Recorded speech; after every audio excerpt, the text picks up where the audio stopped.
can go wherever you want. Always good. Yeah, that's fine.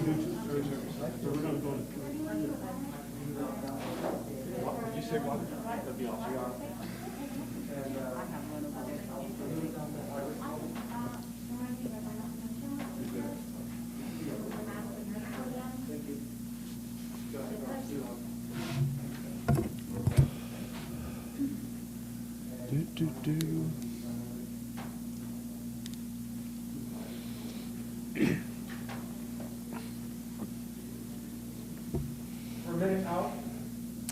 Thank you, Chase. Testing 1, 2, 3, 4, 4, 3, 2, 1. 5, 4, 3, 2, 1.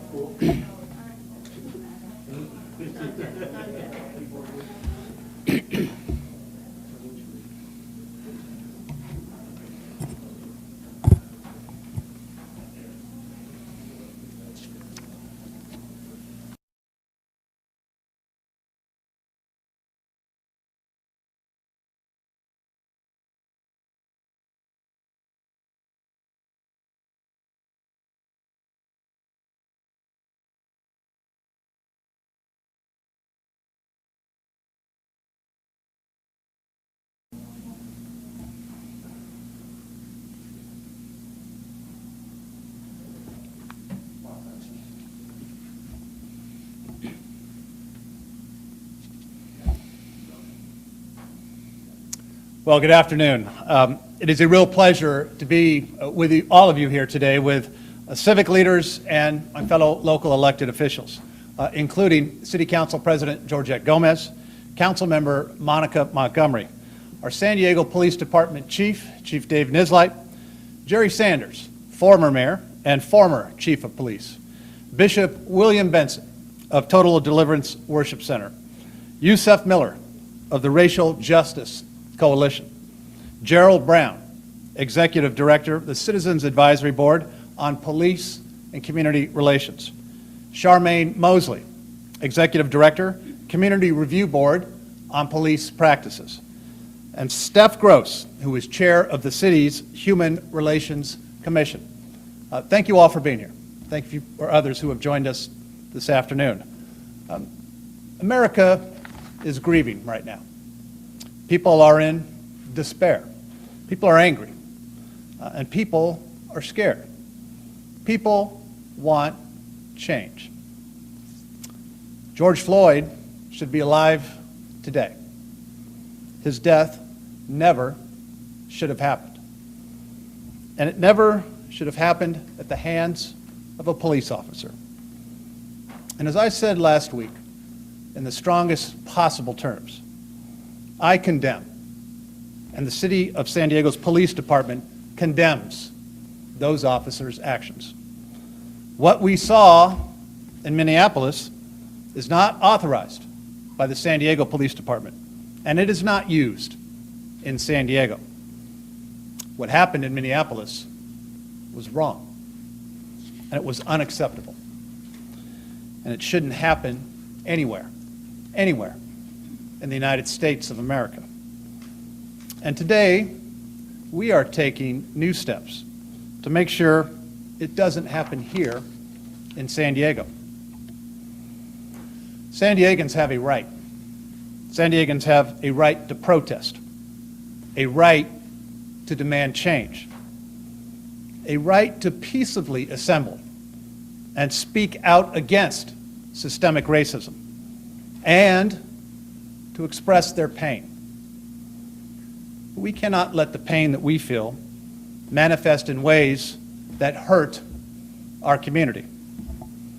95% of the demonstrators were peaceful last night in San Diego. And the very small percentage of those who engaged in violence, they are doing a huge disservice to those that are out there peacefully demonstrating. Every object that is thrown, every act of vandalism, every fight that erupts, it drowns out the legitimate voice of protesters. We will not stand for the hijacking of this moment that we are all in. We will not stand this hijacking to perpetuate violence in our city. Violence that puts San Diegans in danger, protesters, peaceful protesters in danger, and first responders in danger. The city will keep working to maintain order and to protect peaceful assembly. San Diegans have a right to be upset what happened to George Floyd. I've been very upset about it myself. Our nation is better than that. So let's do something about it. We have some real wounds in our nation that we can help begin to heal here in San Diego. Let's use this moment as an opportunity to show what we can do differently. I have directed the city's police advisory and oversight commissions to hold emergency meetings this week.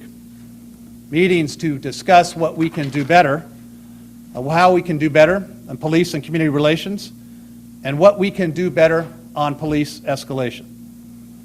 And as I just mentioned, those meetings will happen this week. And I encourage everyone who wants to participate in that future for San Diego to participate. When we see injustice, words are good. Action is better. Chief Nislight reached out to me last week after the tragic events in Minneapolis. He told me he thought it was time to make a change in the San Diego Police Department. Specifically, he was talking about the carotid restraint hold. It is a de-escalation technique that the department uses. It was used about 70 times last year. And our community has expressed repeated concerns and frustrations about its use. And I want to say that we hear you. We don't want one technique to be a symbol of injustice. This morning, Council President Gomez, Council Member Montgomery, Chief Nislight, and I met with community members about this topic. And the chief announced that he will be stopping the use of the carotid restraint technique in San Diego Police Department, effective immediately. I thank the chief for his actions. I thank the chief for his continued leadership for our department and for protecting our entire community, particularly during very difficult circumstances that we are facing not only here in the city of San Diego, but in cities across the nation. We have one goal right now, to keep people safe, to make sure that those that are assembling peacefully can continue to do that in the city of San Diego, but to send a very strong message about what we will not tolerate in terms of violence. Chief Nislight, thank you again for your leadership. Thank you for being helpful to show how we can take actions here in San Diego that will begin to make a difference. And with that, I would like to introduce Chief Nislight to come up and say a few words. Chief? Thank you, Mayor, and thank you for your support.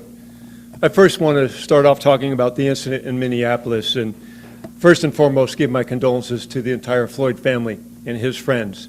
His death was something that never should have happened, and I think everybody saw, not only myself, but nationally, chiefs from large cities across this nation condemn the actions of those officers in Minneapolis. I don't think I've ever seen that in my 32 years in law enforcement where other chiefs from other cities condemn actions. But in this case, it was 100% right. I'm angry. I can tell you all the officers from our department are angry. I can tell you my chiefs are angry about what we saw and what occurred in Minneapolis and the death of Mr. Floyd. I want to talk about the protests right now. San Diego Police Department is with you in solidarity. We will facilitate your ability to protest, but I want to say protest peacefully. We have seen the majority of folks do that throughout since this incident last Monday, or a week away from now. So all I'm asking is for people to peacefully protest. We will facilitate that all day and night. We'll be out there with you, making certain that you have the right to do that and you can do that safely. But we will not tolerate lawlessness. We will not tolerate you looting, vandalizing, and assaulting law enforcement. And so you will see us take swift action like you did last night. You will see us take swift action when people start assaulting law enforcement. I will not have my officers assaulted. I won't have others assaulted, and we will not tolerate vandalism, looting, and just lawlessness. So work with us. There's more protests today. There's more protests coming. We understand your anger, and we're with you, and it's time for change. And that will take me to my next topic, and that's to talk about the carotid restraint. And as the mayor said, shortly thereafter, the incident in Minneapolis, and mind you, this has been coming. This is something that we've been talking about for years. In fact, I think it was my first week as chief back in early 2018 that this request was made formally to me. And it's something that I've been looking at for really hard, doing a lot of research, doing a lot of studies on this topic. But then when you look at what occurred in Minneapolis, and you've got to listen to the community, and that's one of the things that I will say and proudly say about the San Diego Police Department is we do listen to our communities. And I heard the community loud and clear, and that's why I think it's time. And so effective immediately, I put out to all my members that we are stopping the use of the carotid restraint. Department order will either go out today or tomorrow, but I did put out a message to all my troops that it stops immediately. It's the right thing to do for the community, and it's the right thing to do for our officers. And let me expand on that just a little bit. When I say it's the right thing to do, is for our officers too. Some will say it's taking away a tool. I actually say it's a layer of protection. And let me explain that. One of my main tasks as a police chief is to protect the community and law enforcement from encounters, some of those fatal encounters that we don't want to be involved in. I don't want to get in fatal encounters because of this. So this is the change. I hear the community loud and clear. We understand that more change needs to be happened, and we are here to listen, and we're here to make changes. But we also want to be heard. We will be part of that change. And so I'm encouraged by what I saw today. I'm encouraged by everybody that was in that meeting today with me. Again, I want to talk about the support of the mayor, the support of the COO, Chris Michelle.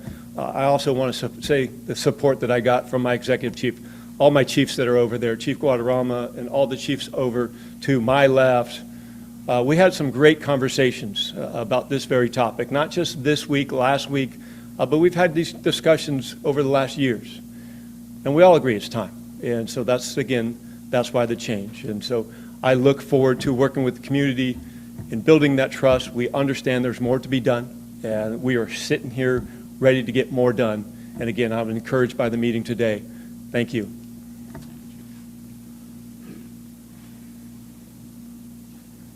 Thank you, Chief. Now I'd like to introduce City Council President Georgette Gomez. Council President.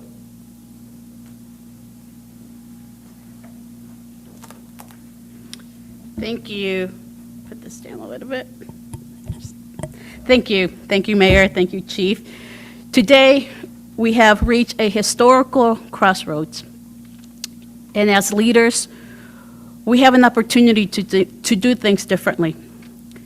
We must acknowledge the hurt, the anger, the pain that bleeds in our communities of color.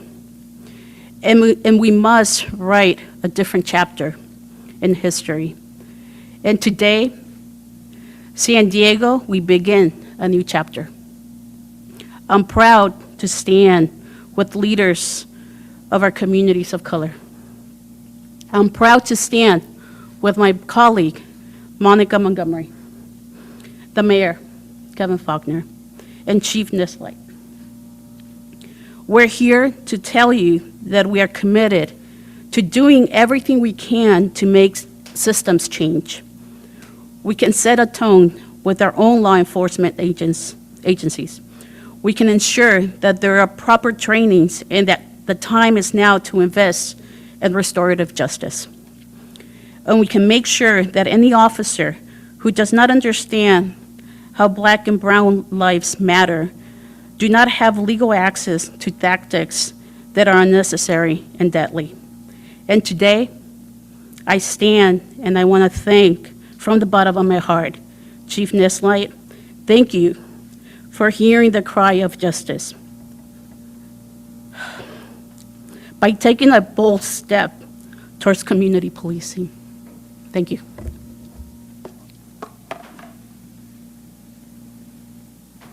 Thank you, Council President Gomez. I'd now like to invite Councilmember Monica Montgomery. Councilmember? Thank you, Mayor Faulkner, for that introduction. Good afternoon, everyone. Councilmember Monica Montgomery, the chair of the Committee on Public Safety and Livable Neighborhoods. I'm really grateful to be with you all this afternoon.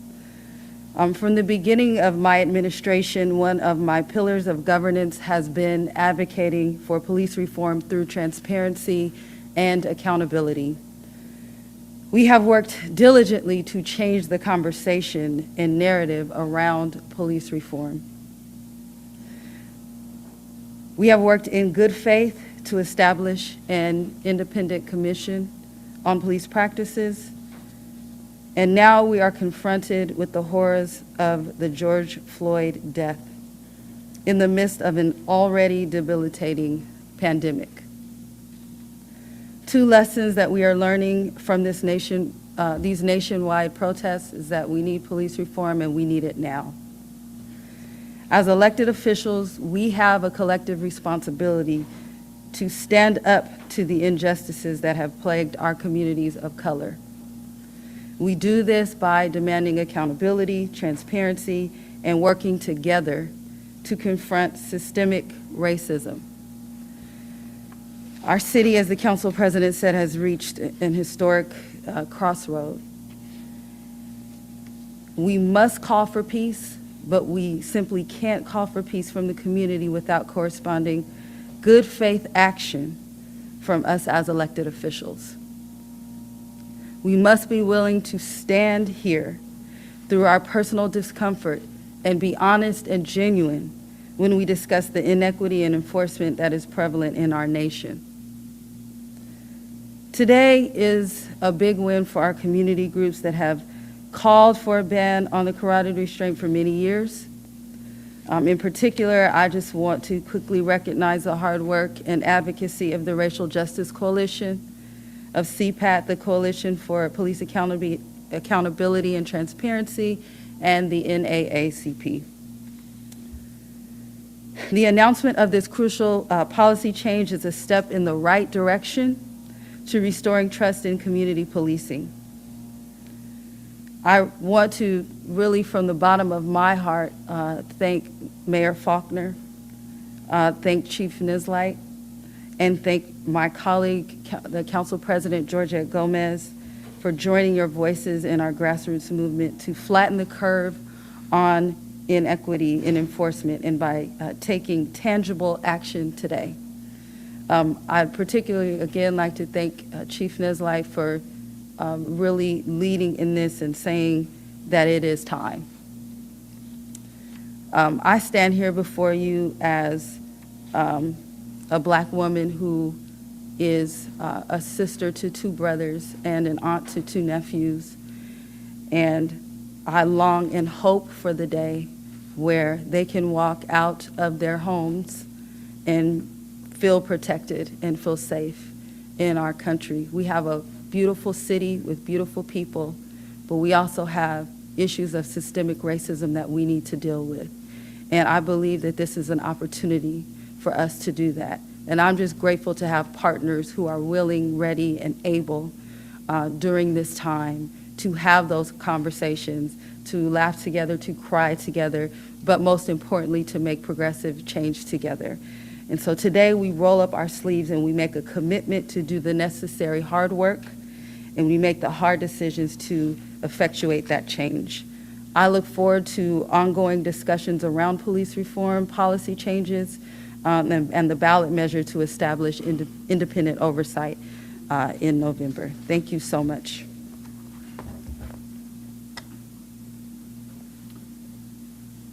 Thank you, Councilmember. Thank you both for those very powerful words. Next, I'd like to introduce former mayor and, of course, the former chief of police, Jerry Sanders. Jerry?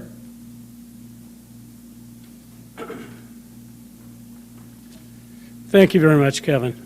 Throughout my career, I've seen America grapple with the injustices of past and present in many ways, at many different times. I've been back. I was a young man during the Watts riots. I saw the Rodney King riots. I saw the riots that occurred in LA after that. We've seen the Ferguson riots, and yet we haven't learned how to systematically start talking about those issues. The events of the past week across the nation and this weekend here in San Diego are a painful reminder of just how much work remains to be done when it comes to racial equality and justice in America. We hear the voices calling for overdue change and action and are committed to seeing those positive changes made. It's the right decision to change this policy. Thank you very much, Chief Neslight. And yet we recognize it's but one component of what is needed to fully address this issue. What it does now is to remove one flashpoint to police interactions with citizens, and very importantly, it starts the road to discussing meaningful change. Thank you.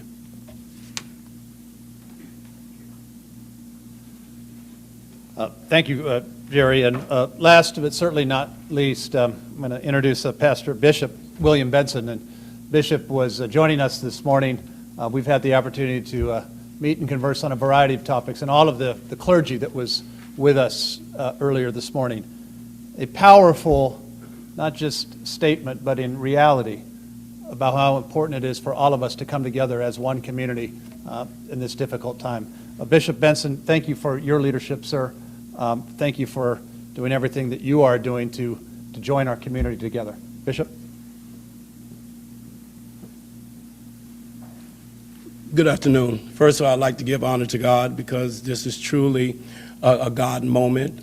I want to give honor to our Mayor Kevin Faulkner, definitely to our police chief, Chief Neslight, and to our county council member president, President Gozmez, as well as District Number 4 Council Member Monica Montgomery. This has been a historical moment.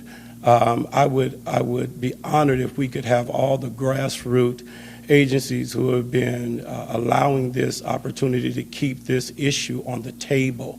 They fought hard, and this happened to be a God moment for us to come together.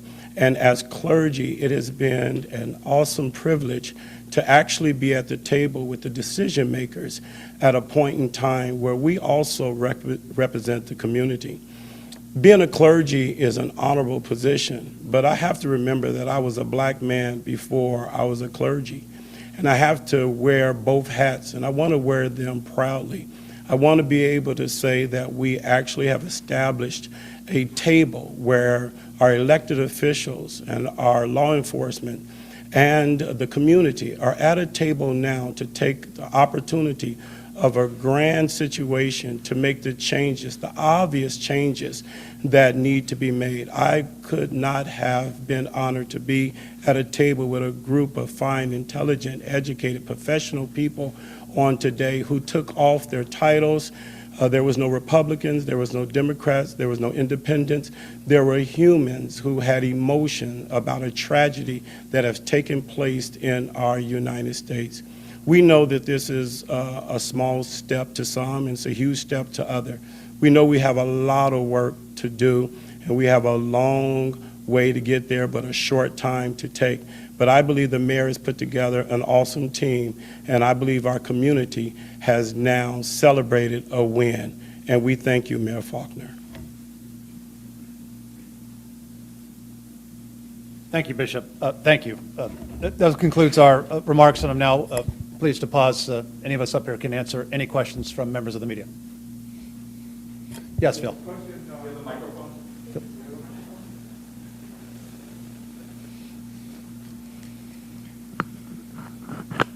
Give a reporter a microphone. I don't know if he'll put it back down. Anyway, question for Chief Neslight. Chief, this is not your first rodeo. I mean, we've talked about community policing. Also, you heading up SWAT. Your guys over here who used to be either captains, sergeants, or lieutenants back in 2016. We know what happened after a presidential candidate spoke at the convention center. But can you tell us who the heck are these people? Because we know that this is not Black Lives Matter. We know that for a fact. Who are these people who are coming from outside of our city and infiltrating our city and causing this damage, causing this destruction, causing this violence and looting. Yeah, as I said, and I know the mayor said the same thing, the vast majority of people coming in to protest, and again, I understand their anger, are coming in with the intention of being peaceful, of allowing their voices to be heard. What we can tell you is, I'm not going to specifically tell you who they are. I can tell you there is a small fraction of people that come not only from within this region, but example, last night we had 97 folks arrested. About a quarter of those folks were from outside of the San Diego area. So we do know historically, nationally, when we look at protests, that we will have people come in from other parts of the country to do this very thing. So what you see is you have to look at the dynamics of a crowd, and that's one of the things that we will always do, and also just trying to gather as much as intelligence on what is going on in the crowd and what is being said and everything such as that. And so there's people that will come to this town with their sole goal of anarchy. And that's destruction, that's damage, that's violence. It's violence towards people, it's violence towards law enforcement, and it's just a full disregard for everything else. They don't care about looting, they don't care about setting things on fire. In fact, that's their goal. And so we, myself, our executive team, our captains running the things out in the field, this isn't our first rodeo, and so we are doing our very, very best, and that's our commitment, is we are doing our very, very best to make certain that we keep control of this city. And as I said, we will be very decisive. I've told that to our officers. I know our command staff feels the same exact way. We will be very decisive about what it is that will be allowed. But I'm not going to tolerate unlawful behavior. I'm not going to tolerate, for example, what's being thrown at our officers. And that's everything from glass bottles to water bottles to bricks to rocks to hatchets to hammers. I'm not going to tolerate it. And so you will see immediate response. And that is really to keep us safe, but also to keep the community safe. Because if they're willing to do that to us, they're willing to do it to you. And so that's my goal, is to keep us safe, and we'll keep doing that, and that's our commitment. Actually, I was going to follow up with the chief as well, too. But actually, while you're there, Mayor, I'm sorry, Omari Fleming at Channel 7. President Trump just a couple of minutes ago quoted as saying, "I'm mobilizing all available federal resources, civilian and military, to stop the rioting and looting, to end the destruction and arson, to protect the rights of law-abiding Americans, including your Second Amendment rights." Military needed here to take care of what's going on in the city of San Diego? The mayor and I have had these discussions. I have not called for that. I believe, one thing San Diego is very fortunate is that whole collaboration, cooperation with all of the agencies in this county. And that includes our federal partners, that includes the county sheriff, that includes other agencies throughout this city. And we've been helping them, and they've been helping us. And so at this time right now, I believe we have the resources to do what we need to do. And you will see us working in coordination with each other. Again, I had sheriffs helping us last night. I had members of Chula Vista Police Department, Harbor Police Department, and we will continue to do that. We will continue to work this as a regional issue because, again, we're not going to stand for this.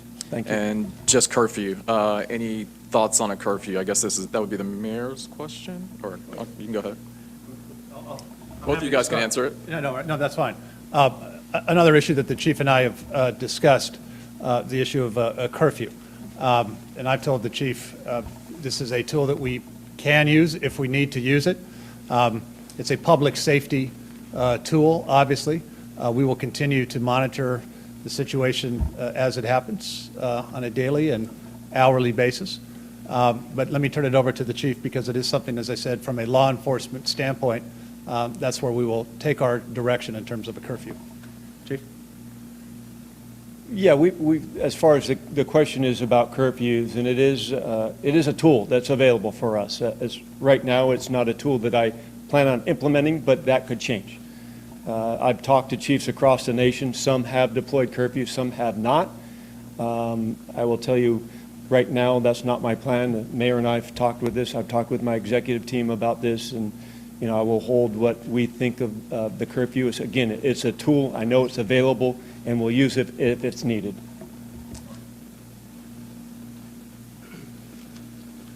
Richard Allen from Channel 8, News 8. This is for Chief Nisleit. You were talking about the carotid restraint. Some critics might say by taking it away, it's taking away a valuable tool, but you said it's actually a layer of protection. Can you expand on that and what you meant by that? Yeah, I've been on record for talking about concerns even 2 years ago when I became the chief. The concern of taking away a lower level of force is a concern. And, when we look at lower levels of force, we're always trying to use the force that is most likely to affect the arrest with the lowest amount of force used. That's always our goal. What I meant about another layer of protection, again, one of my main tasks as chief of police is to stop encounters, fatal encounters between San Diego law enforcement, our police officers, and the community. And right now we know that the carotid restraint is something that makes people very angry. And so, again, looking at the big picture, it's really something that I'm trying to do to calm everybody down, to make certain that we're not having those type of encounters between law enforcement and the community. And we will look at other options as far as possible additional, less lethal, lower levels of force that we might be able to bring on. But again, and we've been saying this a lot, and San Diego has been historically known for community-oriented policing, actually started by Mayor Jerry Sanders, former Chief Jerry Sanders. You have to listen to your communities, and it's been very loud and clear, especially, it's been this way for years, but especially after the incident in Minneapolis. You need to listen to the community, and the community's asked for this, and I felt it was time. And I've explained that to the officers, and there's no doubt, I believe this is the right decision. So. And just a quick follow-up to something the mayor had said about emergency meetings being held this week. Will you be meeting actually with some of the demonstrators or protesters or people who had organized these protests? Or No, thank you. As I said, we had a great meeting today with a lot of community representatives, some of them who are here that have been very active, been very vocal. We will continue that through our Citizen Advisory Board and our other police review board. That's incredibly important. Again, back to what community policing is all about. It's taking that input from our community. That's been a hallmark of this city for a very long time, one that we're very proud of, one that we want to continue to be a national leader on, with one goal: how do we keep people safe? Any other additional questions? Oh, hi, Adriana with Voice of San Diego. There's a proposed measure on the November ballot. I don't know if you can hear me. There's a proposed measure on the November ballot that would provide an independent police oversight commission with subpoena power to conduct its own investigation to alleged police misconduct. Do you support giving subpoena power to an independent police oversight? Why or why not? Yeah, that is moving forward. It will be on the ballot. We've been having a lot of very good, productive discussions with our Police Officers Association, and I look forward to giving it my full support. Thank you. My question is both for the mayor and the chief. Laura Acevedo with ABC 10 News. In other parts of the country, we have seen police chiefs or police officers interacting with the demonstrators out at the protest, local leaders speaking directly to them, kneeling with them, listening to them. Is that something that the police department or city leaders have considered doing as a form of communicating and letting them know that they're being heard? Yes, and I think you saw some of that yesterday. I don't know if you saw some of the photos and videos of some of our officers, not just interacting, but fist bumping some of the protesters and having that dialogue, having that discussion. That's incredibly important, again, because it reinforces what we've all said, which is peaceful assembly, peaceful calls for change is something that this city, this mayor, this police chief, this department supports 100%. And the more that we have that interaction, the more that we had the interactions that we've had over the last several weeks, and particularly a very heartfelt meeting earlier this morning with some of the, really leading organizers in our city. That's how you affect change. As Bishop just said, it was a meeting talking about, it's not just about words, it's about what are the actions that we should be taking as a city. When we focus on that, when we do that, we're going to make our city better, not just for what we're doing and going through right now, but for the long term. That's why this is so incredibly important. Hi, my name's Jamie Chambers with Fox 5. Councilwoman Montgomery, if we could fast forward 6 months to a year, what would the police force of the future look like to you, and what do you want it to look like? Look back at the chief. First of all, if you all don't mind, I would like to give the council president a minute after this, answering this question, because she actually attended protests and has a perspective if she wants to share it, and based on the last question. And also, I did attend for a little while at the county administration building yesterday. So 6 months from now, and you know, we are working to make up for a lot of time in our nation of the history of policing. And that doesn't reflect on the people who are policing. It is a systems issue. And so, you know, hopefully in 6 months, we will have, our city will have voted for an independent commission that has subpoena power, their own attorney, and investigative powers for our city. I think it will fare well in building trust between police and community. There are also other issues that we want to bring up. We talked about de-escalation policies and looking at some of the other departments around the nation that were under consent decrees. We do not have a consent decree here, but we want to be proactive, and I think that's very, very important. We also need to talk about profiling and pretext stops as well. Bring that into the conversation. We have a lot to do. We've really come, I think, very far, and it takes all of us. It takes this partnership in order to really achieve that, because no matter what we do on a policy level, these are matters of the heart and perspective and how we see one another as human beings. So above all, we talk about police reform a lot, but there are a lot of other issues that we need to address: economic opportunity, safe, healthy communities, in order to really assist officers in some of the work that they do and some of the interactions that they have to have. It is a holistic approach, it is a collective approach, and it takes a partnership, and so we'll be ready to do that work.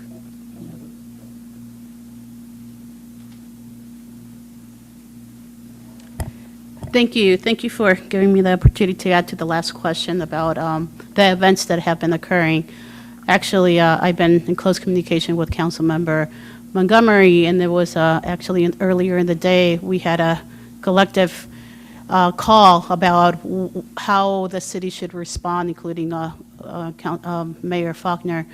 And out of all of that, just seeing the interactions with the community and the community being in the streets, I decided to go to downtown when downtown was occurring, just to ensure that that I can assist in de-escalating the energy in the streets. So I was definitely present. I walked with the community members to the county, and it was a beautiful thing. It was I experienced beautiful things, but also the bad energy that has been inserted to the situation, and it was pretty.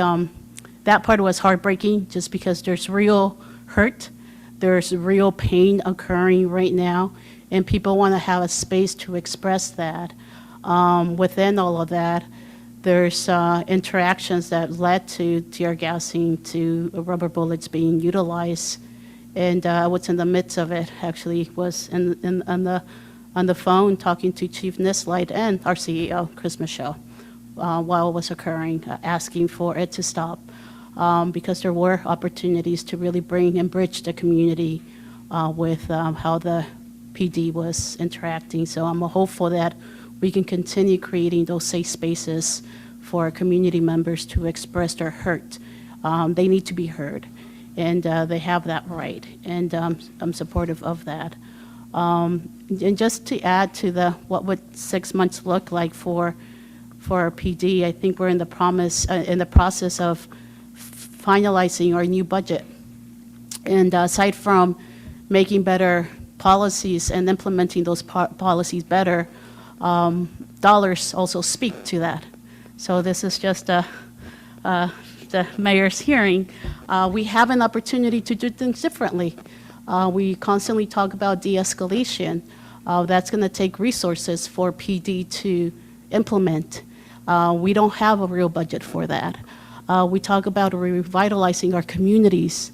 That too is a form of community policing by creating better infrastructure in our communities, lighting some of the dark communities, creating just better resources, creating better opportunities that lead to jobs, and that also leads to the city's budget. So we have an opportunity to do more beyond policy changes, beyond implementing those policies. We can put dollars to ensure that we are doing much more than just creating policies.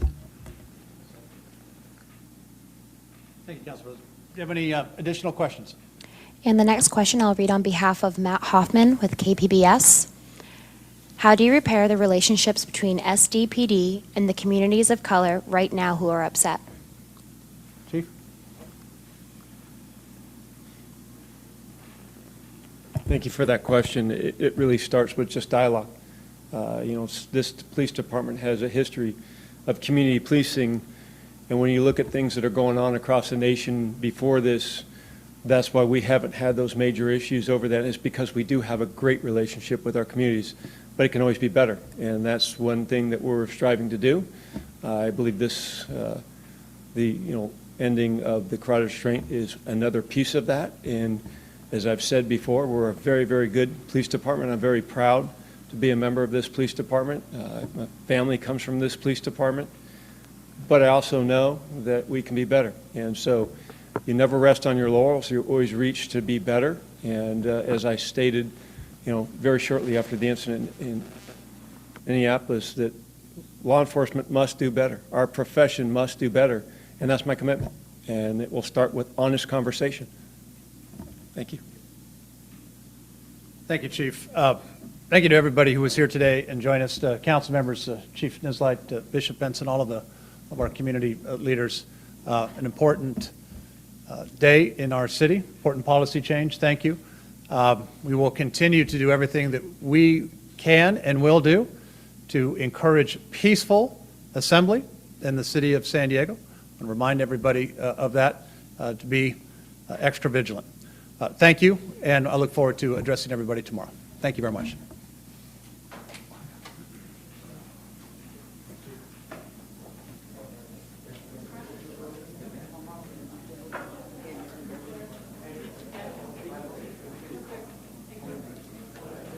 Thank you, guys. Thank you. Yeah, this is good.